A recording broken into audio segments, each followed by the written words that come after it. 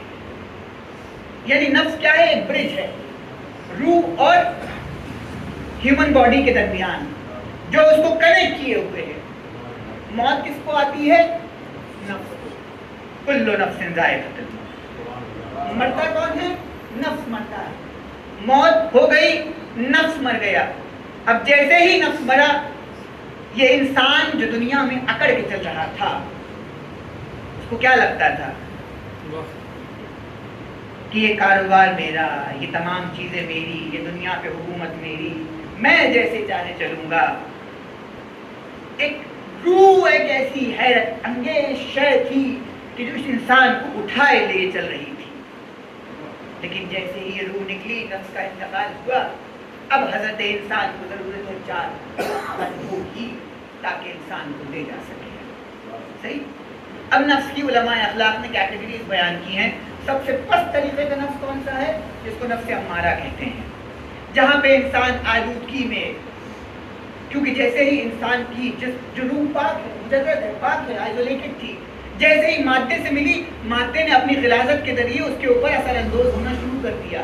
اب دنیا میں آ گئی تو نفس کیا ہونے لگا؟ پولیوشن میں آنے لگا, پولیوٹڈ ہونا شروع ہو گیا. لہذا جناب یوسف اسی بات کی طرف اشارہ کر رہا ہے کہ یہ نفس کیا ہے؟ لِعَمَّارَةٍ بِالسُّوءِ, یہ ہمیشہ برائیوں کی طرف دعوت دیتا ہے. تو یہ سب سے پست ترین نفس کی بات جناب یوسف کر رہے ہیں. اس کے بعد نفس لوامہ ہے کہ جہاں پہ انسان جو ہے وہ کشمکش میں ہے، کبھی اس کو اچھا عمل کرتا ہے، کبھی برائی کرتا ہے تو اس کو گلٹ ہوتا ہے، اللہ کے حضور جا کے مغفرت کی دعا طلب کرنے لگتا ہے۔ اس سے بڑھتے ہیں تو یہ جلدی عرض کر رہا ہوں، کبھی انشاءاللہ موقع ملا تو یہ ڈیٹیل میں چاروں چیزیں بتاؤں گا، کیونکہ آج جو ہدف لے کے آیا ہوں وہ بات آپ تک پہنچانی ہے۔ اس کے بعد آپ دیکھیے کہ نفس ملہمہ ہے، جہاں پہ الہام ہونے لگتا ہے نفس کے اوپر، اور آخری نفس کی جو کیفیت ہے وہ مطمئنہ ہے، جس کا مصداق کوئی اور نہیں ہے بلکہ ابا عبداللہ امام حسین علیہ السلام۔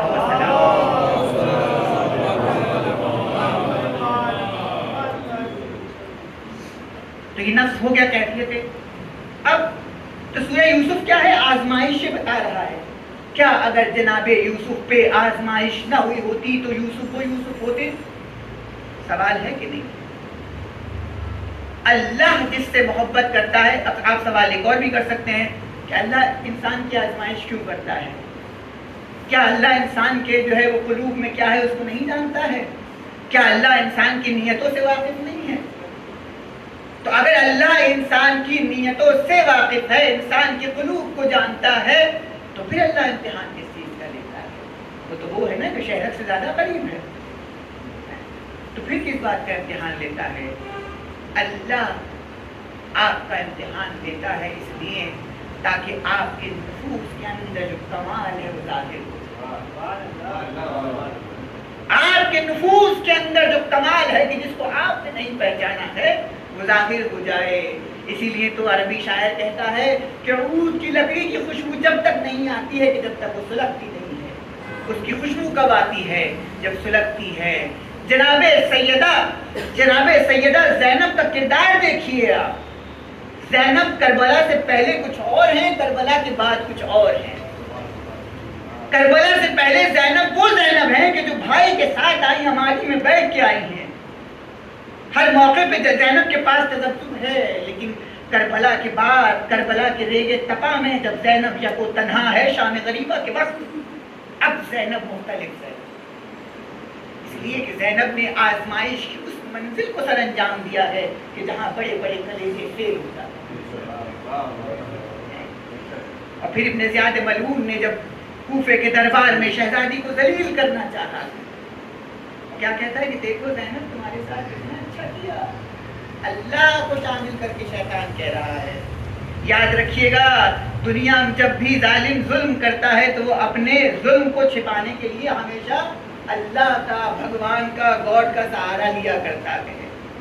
یہی ابن زیاد اپنے کوفے کے دربار میں کیا کہہ رہا ہے کہ دیکھو اللہ نے تمہارے ساتھ کیا کیا، تمہارے بھائیوں کو قتل کر دیا۔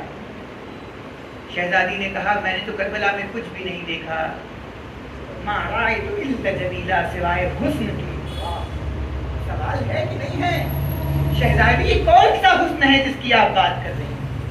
ما رأیت الا جمیلا، میں نے کچھ نہیں دیکھا سوائے حسن پروردگار کے۔ تو مقصد جو لے کے آئی تھی وہ اس کا حسن تھا کہ جو سر انجام کو پہنچا۔ لہذا جناب یوسف کے کردار میں آپ دیکھیے وہی حسن نظر آتا ہے، اور جب جناب یوسف نے اپنے بھائیوں کو معاف کیا ہے، آیت نمبر 92، تو وہاں پہ جناب یوسف یہی کہتے ہیں اپنے بھائیوں سے کہ آج تمہارے لیے اب کوئی وہ نہیں ہے، ماضی میں جو ہوا وہ سب ہو گیا، آج تمہارے لیے امان ہے، اور بے شک میرا پروردگار سب سے زیادہ رحم کرنے والا ہے، مغفرت کرنے والا ہے۔ صلوات پڑھی بر محمد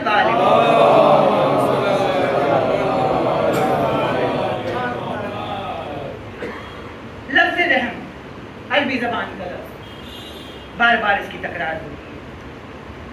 آپ دیکھیے کہ قرآن میں ابتدائی ہوئی ہے بسم اللہ الرحمن الرحیم، اس کے بعد بھی اللہ نے اس کو اور پسند کیا تو سورہ فاتحہ میں رکھ دیا، الحمدللہ الرحمن الرحیم۔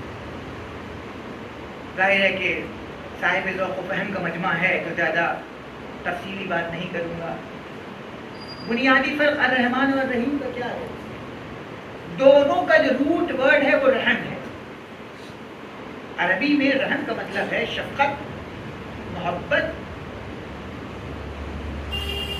حسن آمد، یہ رحم کا مطلب ہے. رحم کرنے کے لیے محبت شرط نہیں ہے، محبت کے لیے رحم شرط ہے. رحم کرنے کے لیے محبت شرط نہیں ہے. عاصم بھائی سڑک سے جا رہے ہیں، دیکھا ایک بزرگ پڑے ہوئے، ان کو سہارے کی ضرورت ہے، عاصم بھائی نے اٹھا دیا. یہ کیا ہے؟ یہ رحم ہے. یہ ان کو جانتے بھی نہیں ہیں، لیکن یہ اس نے عمل کیا کہ نہیں کیا؟ تو یہ کس کی بنا پر کیا؟ رحم کی بنا پر کیا. لیکن اہل البیت کا رحم اور اللہ کے رحم میں اور انسانی رحم میں فرق ہے. انسان جب کسی پر رحم کرتا ہے تو تیس کھا کے کرتا ہے، مجبور، بیچارہ نہیں، ناچار، ناتوا، غریب، یہی طرح کے تو ہمارے سماج میں الفاظ استعمال ہوتے ہیں. اللہ کے رحم میں جو ہے محبت کا عنصر چھپا ہوا ہے. اللہ کے رحم میں کیا چھپا ہوا ہے؟ محبت کا عنصر چھپا ہوا ہے. پیغمبر نے مکہ کو فتح کیا، اور مکہ کو فتح کرنے کے بعد جب وہاں پہنچے تو اس ازدحام میں جو بھیڑ ادھر سے ادھر جا رہی تھی، ایک عورت کے سینے سے اس کا بچہ گر گیا. وہ ڈھونڈ رہی تھی، جیسے ہی اس کو ملا لپٹ کے فوراً اس بچے کو اپنے سینے سے لگا دیا. وہاں پہ پیغمبر نے لفظ رحیم کو یوز کیا، راحم. اب دیکھیے ایک چیز اور بتا دوں، رحم جو ہے وہ ماں کی شکم کو بھی کہتے ہیں. وہ بھی یہی روٹ ورڈ ہے. اسی لیے لفظ صلہ رحم کی بہت تکرار ہوتی ہے ہمارے یہاں. تو پیغمبر نے کیا کہا کہ تم نے دیکھا اس عورت نے کیا کیا؟ اپنے بچے کو اپنے سینے سے لگا لیا. یہ ماں کی محبت ہے. یہاں پہ لفظ رحم کا مطلب کیا ہے؟ ماں کی محبت، ماں کی شفقت.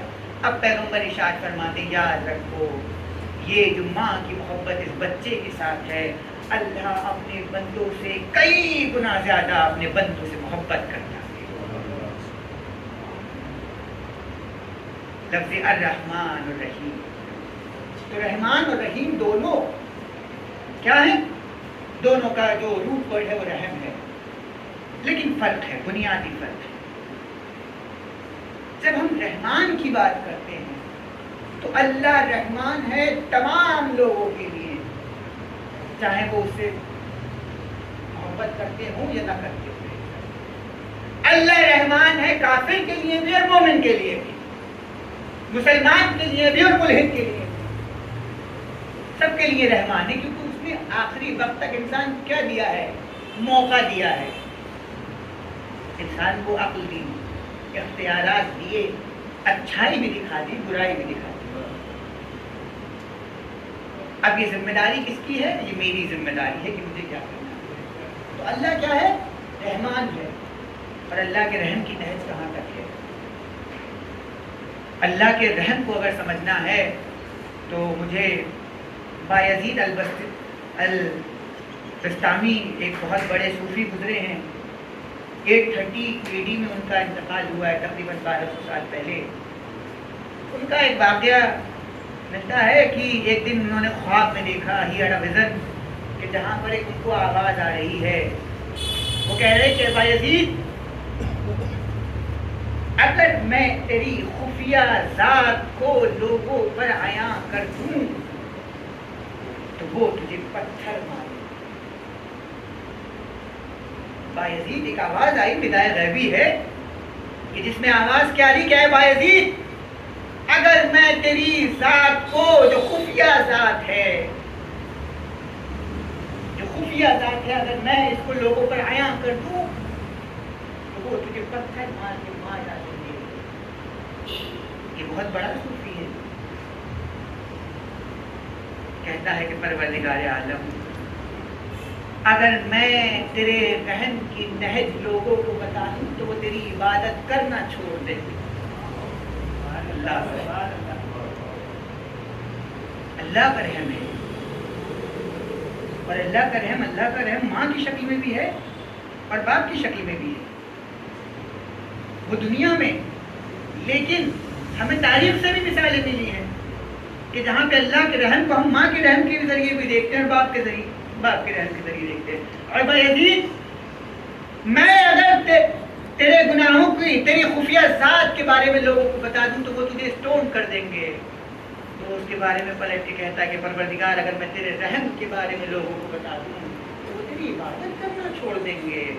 بس آواز آتی ہے بایزید تو میرا راز رکھ میں تیرا راز. صلوات پڑھیے پر محمد والے.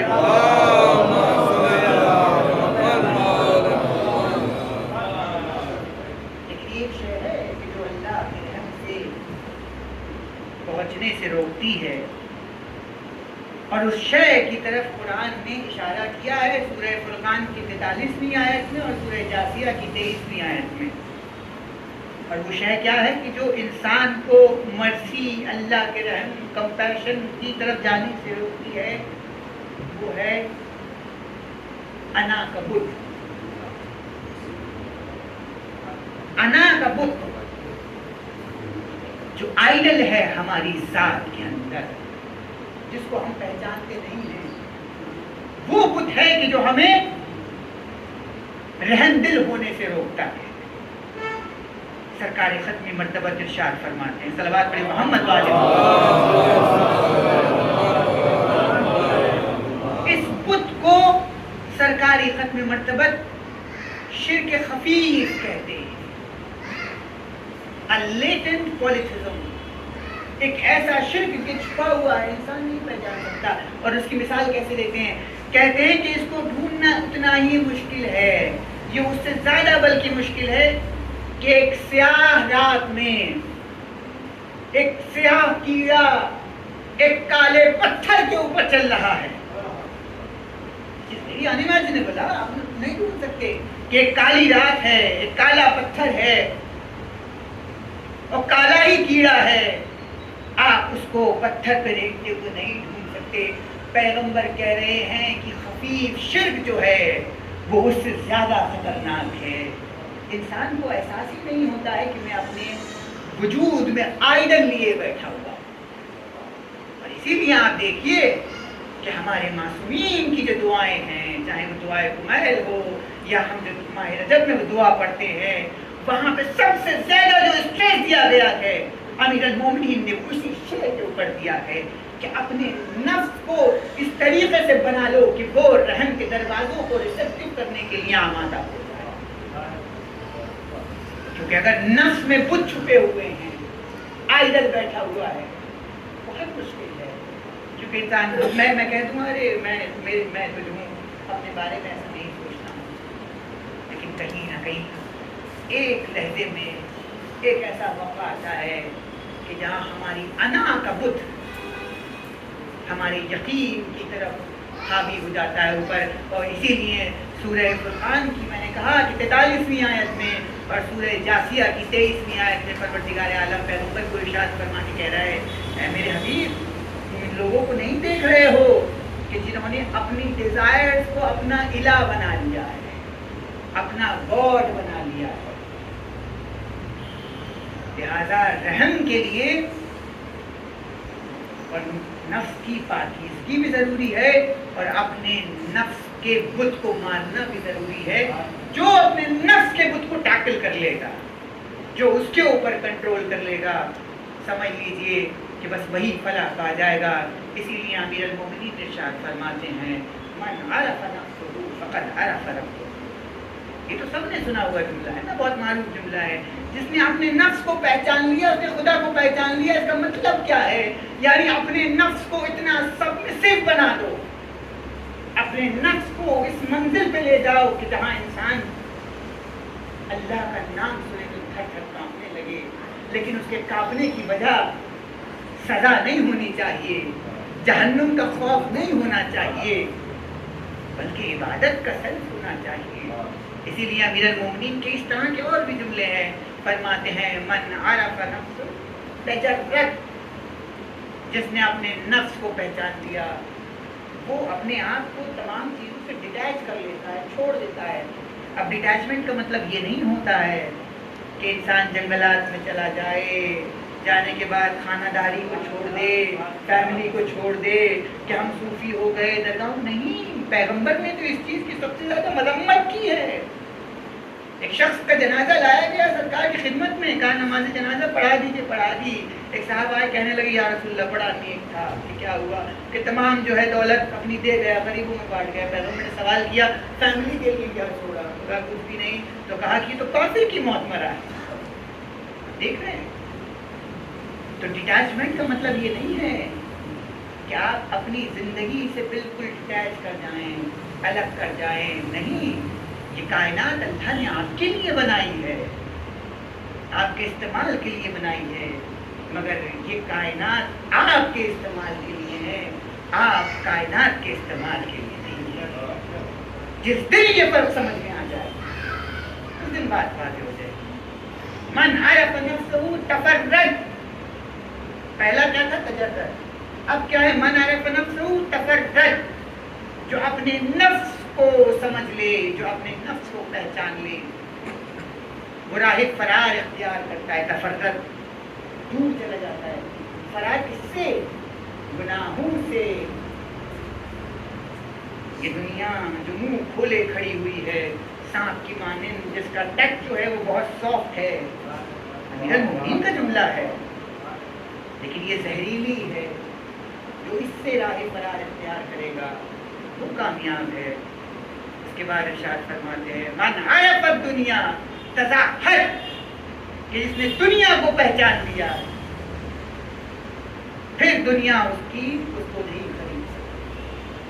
اسی لیے تو امیر المومنین ارشاد فرماتے ہیں دنیا میں تجھے طلاق دیتا ہوں، 3 مرتبہ طلاق دی، تو کیوں میرے پیچھے آتی ہے؟ میں تجھ سے تجھے طلاق دے چکا ہوں۔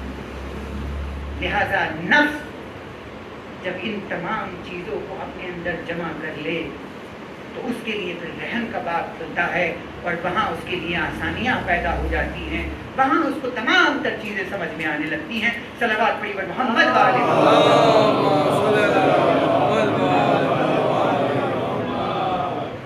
تو رحم کے بہت سارے عنصر ہیں۔ ہم ماں باپ کے ذریعے رحم دیکھتے ہیں۔ اللہ نے ماں باپ کو بھی مظہر اپنا صفات کبریا کا کیا ہے؟ مظہر ہے ماں باپ۔ ماں کا رحم دیکھا کہ نہیں دیکھا ہے؟ جناب موسیٰ کے زمانے کی ایک حکایت ملتی ہے کہ پیغمبر خدا جناب موسیٰ کے زمانے میں ایک شخص تھا، اس کی ماں ضعیف ہو چکی تھی۔ دیکھیے ایک بات یہاں پہ کہتا چلوں، وہ ویسے قرنی نے کبھی پیغمبر کو نہیں دیکھا تھا، لیکن پیغمبر کے پیچھے وہ مکے مدینے میں آئے اور واپس چلے گئے، مگر ان کا کمال کس بات کا تھا کہ جس کی وجہ سے پیغمبر نے ان کے آنے کی خوشبو سونگھی، وہ یہ تھا کہ وہ اپنی ماں کا احترام کرتے تھے۔ اور جب خط لکھا ہے نا جناب اویس قرنی نے کہا کہ میں آپ کا دیدار کرنا چاہتا ہوں مگر میری ماں اجازت نہیں دیتی، تو پیغمبر نے کہا اے اویس میری محبت سنت ہے، ماں کا احترام واجب ہے، ماں کا احترام واجب ہے۔ تو شخص پریشان ہو گیا بوڑھی ماں سے، تو ایک پہاڑ پہ کہ جہاں کوئی نہ دیکھے لے جا کے چھوڑ دیا ماں کو۔ اب فوراً وحی الہی ہوئی کہ موسیٰ جاؤ، اور جانے کے بعد اس شخص کو دیکھو کہ وہ عورت کیا کر رہی ہے۔ جناب موسیٰ پہاڑ کی چوٹی پر پہنچے تو دیکھا وہ دعا مانگ رہی ہے۔ شام کا وقت ہو چکا ہے، رات ہے جس وقت وہ اتر کے آ رہا ہے پہاڑ پہ سے، جناب موسیٰ پہنچے تو وہ عورت دعا کیا کر رہی ہے؟ پروردگار عالم، یہ میرا بچہ مجھے چھوڑ کے گیا ہے، تو اس کی حفاظت کرنا کہ یہ صحیح و سلامت میرے گھر۔ وہ بچہ ماں کو چھوڑ کے گیا ہے، مگر ماں کا یہ حال ہے کہ ماں اس حال میں بھی اس کے لیے بد دعا نہیں کرتی ہے، بس اللہ کا جو رحم ہے وہ یہی والا رحم ہے۔ پیغمبر سے جناب پروردگار نے کہا کہ اے موسیٰ میرا رحم اس سے بھی 7 گنا زیادہ، کبھی تذرع و عاجزی کے ساتھ آؤ تو صحیح اللہ کی طرف، جو اہل البیت نے طریقہ بتایا ہے اس طریقے سے آؤ، تو آپ دیکھو کہ کس طریقے سے جو ہے انسان، اللہ جو ہے انسان کی مدد کرتا ہے۔ اب جناب یوسف کا جو واقعہ ہے اس میں جناب یوسف نے جو وہ بھائیوں نے جناب یوسف کے جب جناب یوسف کے سامنے اپنے گناہوں کو قبول کیا تو وہاں یوسف کو جناب یعقوب کو وسیلہ بنا کے کیا کہا کہ پروردگار عالم، ان کو جو ہے وہ ہم اپنے والد کو تیرا وسیلہ بناتے ہیں، پروردگار آپ جو ہے ہم والد کو اپنا وسیلہ بناتے ہیں کہ تو ہماری مغفرت کرے۔ وہاں پر اللہ یہ فرماتا ہے اور روایات میں یہ ملتا ہے کہ ارشاد خود حدیث قدسی میں ہے کہ اللہ نے وہاں پر یہ کہا کہ 70 گنا زیادہ ہے میرا رحم ماں باپ کے رحم سے. سمجھ رہے؟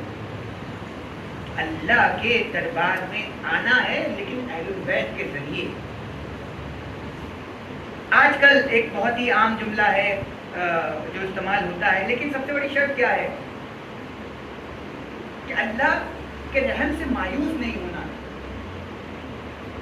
میں نے کہا نا کہ رحم کا مطلب خالی بخش دینا نہیں ہے، ترس کھانا نہیں ہے. رحم میں محبت کا عنصر چھپا ہوا ہے. تو اللہ کیا ہے؟ محبت کرنے والا ہے. اور علماء نے لکھا ہے کہ there is a discourse کہ جہاں پہ جناب موسیٰ اور اللہ کے درمیان ڈسکورس ہے. اور اللہ نے پوچھا کہ موسیٰ یہ بتاؤ، جب فرعون نیل میں ڈوب رہا تھا اس نے تمہیں آواز دی، تم نے کیوں نہیں بچایا؟ تو میرا دشمن تھا. اور اگر آپ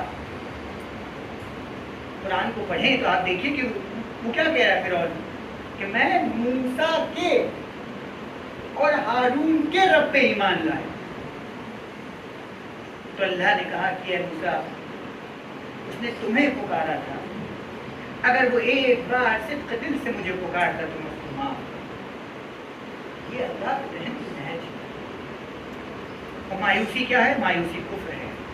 جہاں انسان مایوسی میں مبتلا ہو جاتا ہے وہیں انسان تمام چیزوں سے ہاتھ دھو بیٹھتا ہے. مایوسی کفر ہے. امیر المومنین کی اصول کافی میں ایک حدیث ہے جو باب صفات علماء میں نقل ہے. امام علی علیہ السلام ارشاد فرماتے ہیں،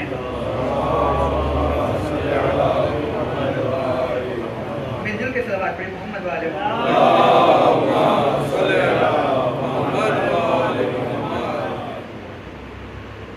من لا یقنط الناس الا رحمت اللہ الفقی حق الفقی. امام ارشاد فرمانا ہے کہ فقی کون ہے؟ آج کے دور میں جو فقی کی ڈیفینیشن ہے وہ کیا ہے کہ فقی وہ ہے کہ جس کو جورسپروڈنس کا علم ہے، جس کو اصول فقہ کے اوپر معلومات ہے، دین کا جو ایک پورا سبجیکٹ ہے جورسپروڈنس کہ دین میں قوانین کیسے بنے، تمام اس کے اوپر پوری بحثیں ہیں. آج کے دور میں اس کو فقی کہا جاتا ہے. مگر امیر المومنین کے زمانے میں فقی وہ نہیں ہے. امیر المومنین ارشاد فرماتے ہیں فقی وہ ہے کہ جو کسی بھی شخص کو اللہ کے رحم سے مایوس نہ. اگر کوئی کسی کو اللہ کے رحم سے مایوس کر رہا ہے، پچھلے دنوں ایک بہت زیادہ ویڈیو وائرل ہو رہی تھی، بہت زیادہ وہ چل رہی تھی جہاں پہ ایک اسٹیٹمنٹ بار بار دیا جا رہا تھا کہ یہ ایک ایسا گناہ ہے کہ اللہ اس کو معاف نہیں کر سکتا ہے. ہمارے ساتھ پریشانی یہ ہے کہ ہم اللہ کو اپنی جیسا سمجھتے ہیں. ہم جیسے کمتر ہیں، ہمارے جیسے، کیونکہ میری اگر ذات میں گناہ شامل ہے، میری ذات میں نقص ہیں، تو میں یہ سوچوں گا کہ مشیر صاحب کی ذات میں بھی وہی نقوص ہوں گے. کبھی میں نے مشیر صاحب کو جاننے کی کوشش نہیں کی، بس مشیر صاحب کسی نے بتا دیا اور میں نے مان لیا. تو ہماری ذات ہم اپنے زاویے سے اللہ کو سمجھنے کی کوشش کرتے ہیں. اسی لیے امیر المومنین نے جو نہج البلاغہ میں ایک جملہ ہے، کسی سے سوال کیا کہ بتاؤ ایک چیٹی اللہ کے بارے میں کیا سوچتی ہے؟ کہا نہیں معلوم، مولا نہیں معلوم. کہا چیٹی اللہ کے بارے میں سوچتی کہ اللہ کوئی بہت زیادہ سپر اینٹ ہے، کوئی ایک بہت بڑی چیٹی ہے. تو آپ دیکھ رہے ہیں جس کی اتنی لمیٹیشنز ہیں. تو اب اگر کوئی اللہ کے رحم سے مایوس ہے تو وہ یہ کہے گا کہ تمہیں بھی معافی نہیں ملے گی، تو وہ فقی کیسے ہو سکتا ہے؟ فقی ہونے کی شرط یہ ہے امام کی حدیث کے مطابق کہ جو اللہ کے رحم سے انسان کو مایوس نہ کرے وہ فقی ہے. جو اللہ کے عذاب سے ڈرائے مگر یہ نہ کرے کہ اللہ بس تمہیں معاف نہیں کرے گا. ہمیں تو ایک روایت ملتی ہے، ایک کتاب ہے شہید مرتضیٰ مطہری کی ڈیوائن جسٹس عدل الہیہ، اس میں غالباً امام محمد علیہ السلام سے ایک روایت ہے.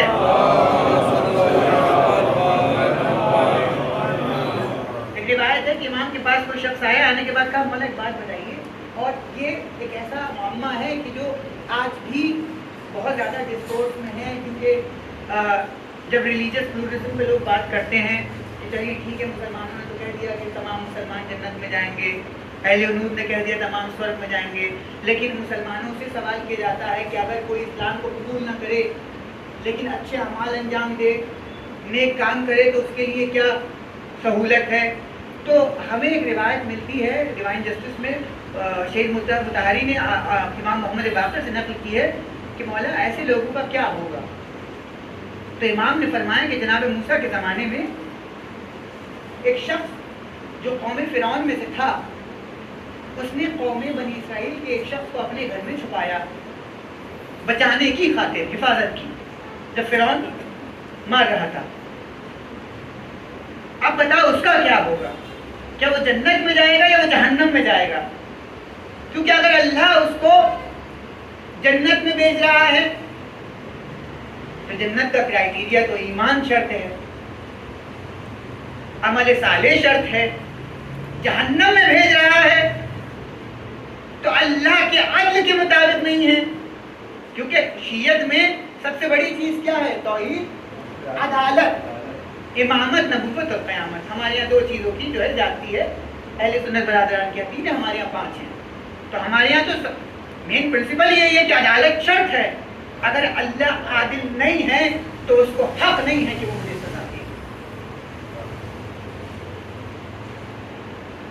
تو کہا امام سے کہ یہ بتائیے کیا ہوگا؟ امام نے کہا کہ اللہ نہ اس کو جنت میں بھیجے گا نہ جہنم میں بھیجے گا، بلکہ جنت اور جہنم کے درمیان ایسے لوگوں کے لیے ایک مقام تیار کرے گا کہ جہاں پہ جو ہے جہنم کی آگ موجود نہیں ہے۔ سمجھتے ہیں؟ تو فقیر کون ہے کہ جو اللہ کے رحم سے مایوس نہ کرے؟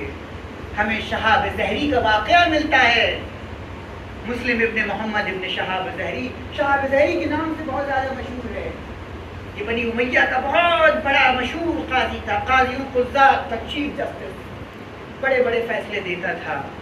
لیکن کیا ہوا کہ اس کی عدالت میں ایک شخص کو پیش کیا گیا۔ تو آج کل آپ دیکھتے ہی ہیں کسٹوڈیل وائلنس ہوتا ہے، جوڈیشل کسٹڈی میں ڈیتھ ہو جاتی ہے، وہ جوڈیشل مرڈر ہوتے ہیں بیسیکلی۔ صلوات پڑھی محمد والے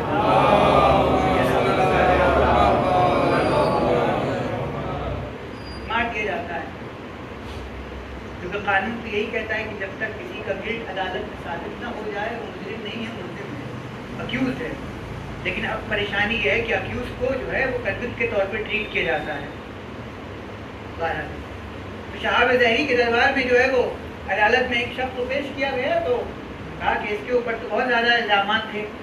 شہاب زہری نے اس شخص سے تنبیہ کی، کٹم کیا، ڈاٹا، وہ شخص اسی شے میں اسی حالت میں مر گیا، اور وہ مجرم بھی نہیں تھا۔ شہاب زہری تھا تو یہ امیت حکومت کا قاضی، مگر اس کا دل میں ذرا سا ضمیر زندہ تھا۔ اب یہاں سے اس نے اپنے نفس پہ ملامت کرنی شروع کی، ایک ریگریٹ اس کے اوپر طاری ہو گیا کہ میری وجہ سے ایک بے گناہ شخص مر گیا۔ اب اس نے قاضی کی کرسی چھوڑی اور یہ جنگلوں میں نکل گیا، روتا رہتا ہے، صرف اور صرف روتا رہتا ہے، ہائے میرا کچھ نہیں ہو سکتا، اللہ مجھے معاف نہیں کرے گا کیونکہ میں نے ایک بے گناہ کو قتل کر دیا۔ امام علی ابن الحسین زین العابدین علیہ السلام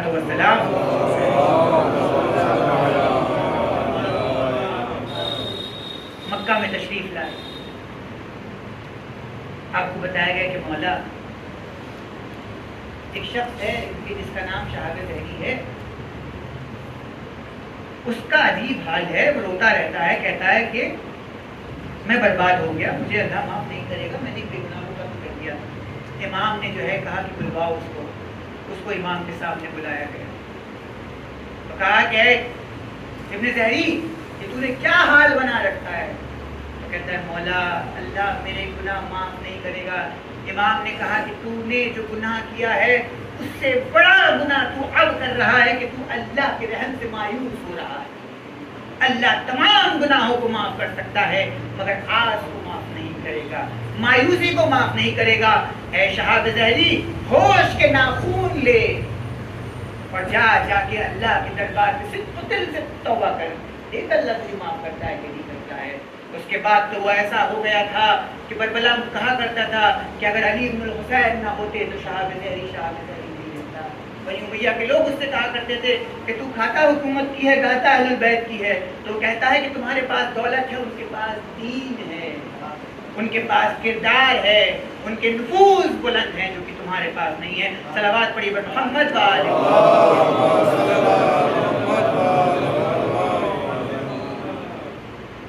تو رحم کے بہت سارے عنصر ہیں۔ اب کہاں تک آپ دیکھیے گا، میں نے کہا نا لفظ رحمان کا جو استعمال ہوا ہے قرآن میں وہ 169 مرتبہ ہوا ہے، اور لفظ رحیم کا استعمال 227 مرتبہ ہوا ہے۔ یہ میری نہیں، شیخ محمد علی شمالی کی ریسرچ ہے، انہوں نے اس میں اپنی کتاب ثقلین والیوم نمبر 12 میں لکھا ہے۔ اللہ نے رحمان کا، رحم کا استعمال ہمیشہ وہاں کیا ہے کہ جہاں پر اپنے بندوں سے مخاطب، اور یہی چیز ہمیں اہل البیت علیہ السلام کے کردار میں بھی نظر آتی ہے۔ اس لیے کہ ہم کہتے ہیں نا کہ مظہر صفات کبریاء، جب مظہر صفات کبریاء ہیں تو رحم کا جو ریفلیکشن ہونا چاہیے وہ ایسا ہونا چاہیے کہ واقعی انسان یہ کہے کہ ہاں بے شک میں ان کو نہیں جانتا ہوں، مگر یہ کردار ہے ان کا۔ پیغمبر کی ولادت کا ہفتہ شروع ہونے والا ہے، ہفتہ وحدت منائیں گے مسلمان۔ پروردگار کیا کہہ رہا ہے کہ اے میرے نبی، ہم نے آپ کو احسن الخلق بنایا۔ اس کا مطلب کیا ہے؟ قرآن میں ایک جگہ پروردگار سورہ آل عمران میں آیت نمبر 159 میں کہتا ہے میرے حبیب، رحم کے حوالے سے کہہ رہا ہے کہ یہ لوگ تمہیں چھوڑ کے چلے جاتے اگر تمہارے پاس رحم نہیں ہوتا۔ یہ لوگ کبھی بھی مسلمان نہیں ہوتے، یہ رحم کا عنصر ہے۔ افسوس ہے آج کہ جس پیغمبر نے انسانیت کو رحم سکھایا اس کے ماننے والے کیا کرتے ہیں؟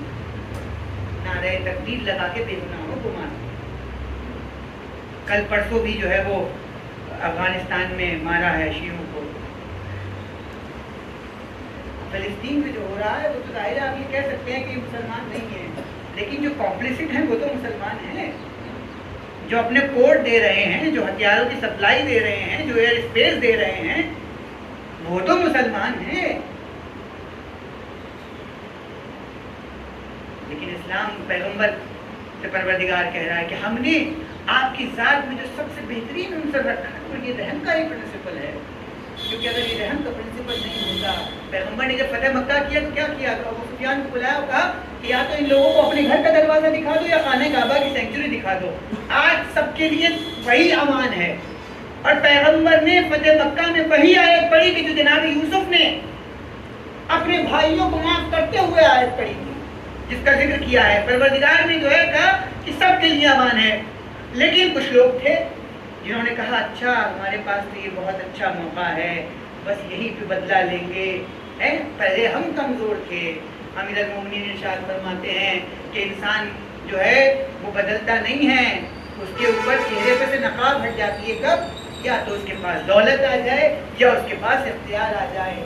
ایک کمزور آدمی کے دل میں رحم ہونا کوئی کمال نہیں ہے، مگر ایک انسان اختیار رکھ کے رحم کی منزل پہ آ جائے وہ کمال ہے۔ اللہ جو ہے عزیز الحکیم ہے، اللہ رحم کرنے والا بھی ہے، اللہ پاورفل بھی ہے۔ امیر المومنین اپنے قاتل کے ہاتھوں کو کھلوا دیتے ہیں جب دیکھتے ہیں کہ اس کے ہاتھ رسی سے سخت بندھے ہوئے ہیں اور اس کے ہاتھ سے خون جاری ہونے لگا۔ یہ کمال ہے کہ جہاں پہ آپ چاہیں تو بدلہ لے سکتے ہیں۔ کمزور تو رحم دکھا سکتا ہے کیونکہ وہ کمزور ہے، اس کے پاس آپشن نہیں ہے۔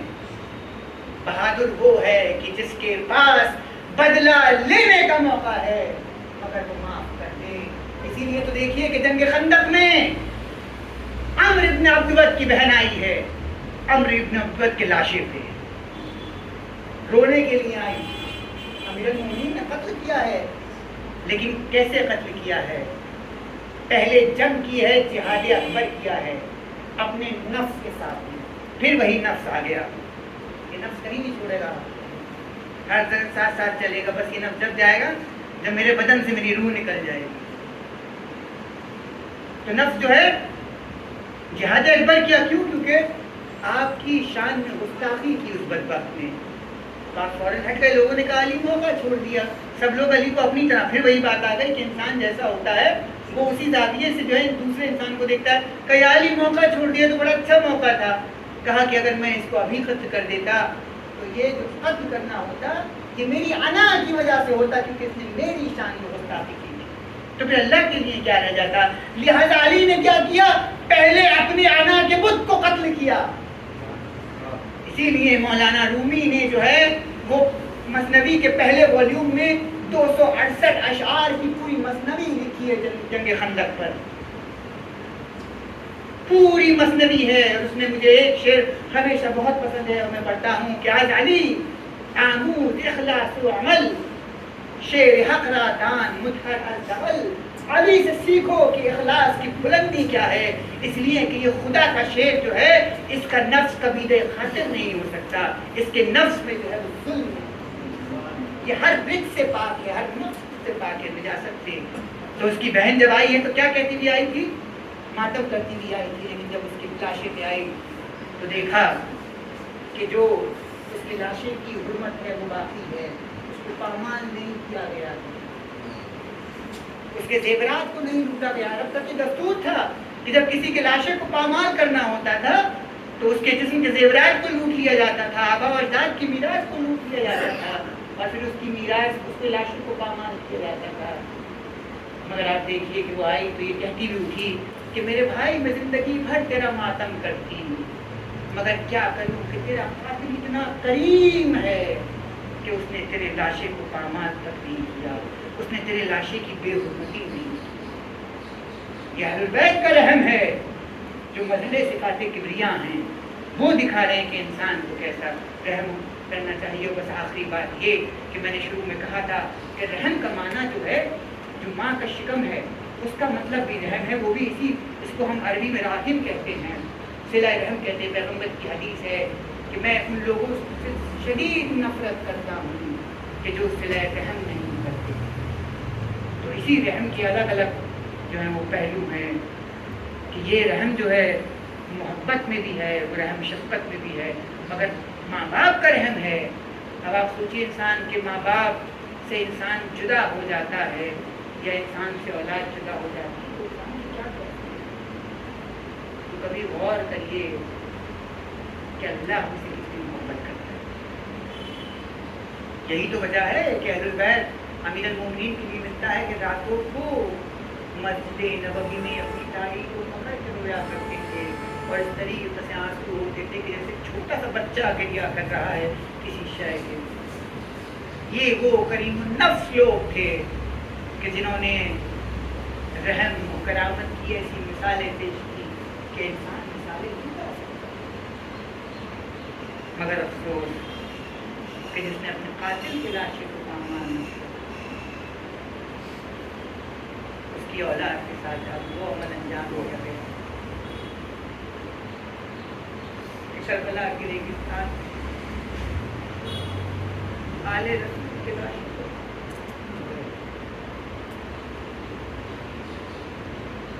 میں نفس المحموم پڑھ رہا تھا. ابھی آپ نے بھائی اور بہن کے حوالے سے مرثیہ سنا.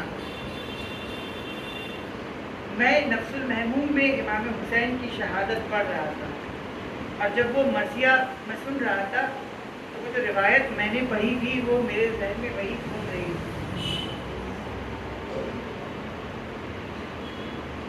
جناب زینب کا وہ جو کردار ہے نا, میں نے شروع میں بھی عرض کیا کہ زینب کو پڑھی, جو مصیبتیں زینب پہ پڑھی ان مصیبتوں نے زینب کو نکھارا اور ایسا نکھارا کہ زینب کربلا میں بھائی کی لاشیں یا کو تنہا.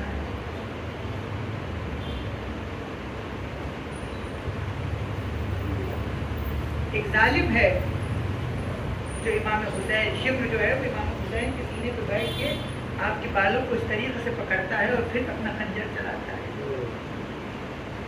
ایک ظالم نے آپ کے ہاتھ کی انگوٹھی کو اتارنے کے لیے جب انگوٹھی نہ ہوئی تو آپ کے ہاتھ کی انگلی کاٹ لی. تمام مقاتل میں موجود. میں بس ایک روایت پڑھوں گا جناب زینب امام حسین کے حوالے سے اور مجلس تمام. جس وقت کربلا کے میدان میں